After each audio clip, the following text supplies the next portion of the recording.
మరణం అనేది మరి ఎటువంటిదంటే చాలా బాధాకరమైంది.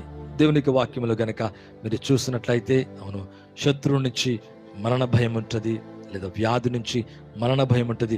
హెబ్రీయులకు రాసిన పత్రిక 2వ అధ్యాయము 14వ వచనం, కాబట్టి ఆ పిల్లలు రక్త మాంసము గలవారేందున ఆ ప్రకారమే మరణం యొక్క బలము గలవాన్ని, అనగా అపవాదిని, సాతాన్ని మరణము ద్వారా నశింపచేయటకు దేవుని యొక్క వాక్యం అంటుంది, జీవిత కాలమంతా మరణ భయము చేత దాస్యమునకు లోబడిన వాడిని విడిపించుటకు ఆయన కూడా రక్త మాంసములు పాలివాడైను.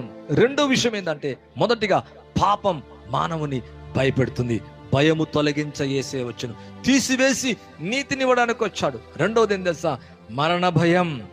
జీవిత కాలం ఒక దినము కాదు, ఎటు వెళ్ళినా, ఎక్కడ కూర్చున్నా, ఎటు నడిచినా, ఏ సమయంలో ఏమైపోతుందో మానవుడు మరణ భయము చేత బాధింపబడుతున్నాడు.